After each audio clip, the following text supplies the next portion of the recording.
हर हर महादेव, मैया भवानी की जय। प्रेम से बोलो साचा दरबार की जय। देखी जा महादेव के एगो हम जातनी भजन सुनावे। हमार भजन निक लागी तो देखब जा, लाइक सब्सक्राइब करब जा, आगामी है बढ़ाई जा। ई भजन के हमार कैसन लागता, गलती सही हुई तो हम माफी मांगतनी, हम दुलार प्यार देव जा। भोला बाबा जोगिया बनले गौरा मैया जोगिनिया रे जा, न जान गौरा मैया जोगिनिया रे जा, न जान चली रे भैले आलमपुर नगरिया रे जा।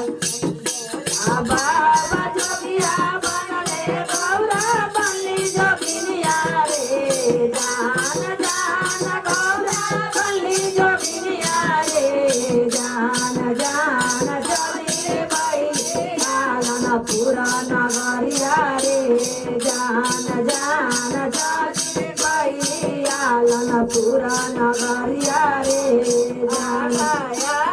भोला चलवन पीछा गौरी मैया रे जान, जान पीछाले गौरी मैया रे जान, जान चली रे भैल आलमपुर नगरिया रे जान, जान चली रे भैल आलमपुर नगरिया रे जान।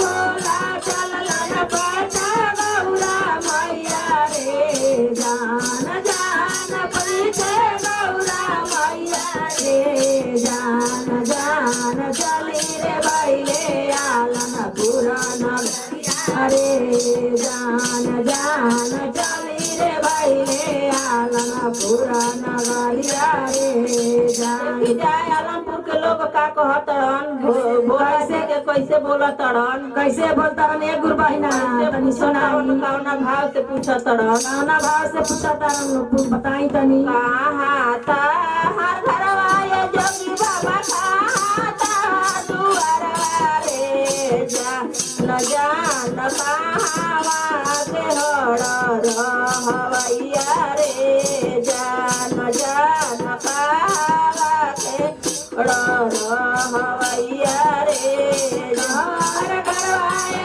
बाबा कहाँ तोहर दुआरवा रे जान, जान कहाँ तोहर दुआरवा रे जान, जान कहाँ के हवा रहवैया रे जान, जान कहाँ के हवा रहवैया रे जान।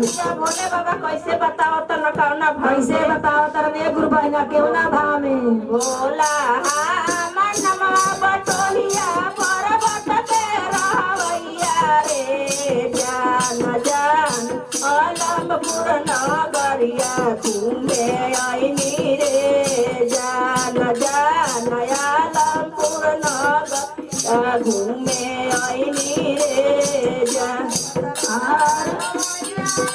भोला हमरो नैया रे जान, पर्वत पर रहवैया रे जान, जान पर्वत पर रहवैया रे जान, जान आलमपुर नगरिया घूमे आईनी रे जान, जान आलमपुर नगरिया घूमे आईनी रे जान।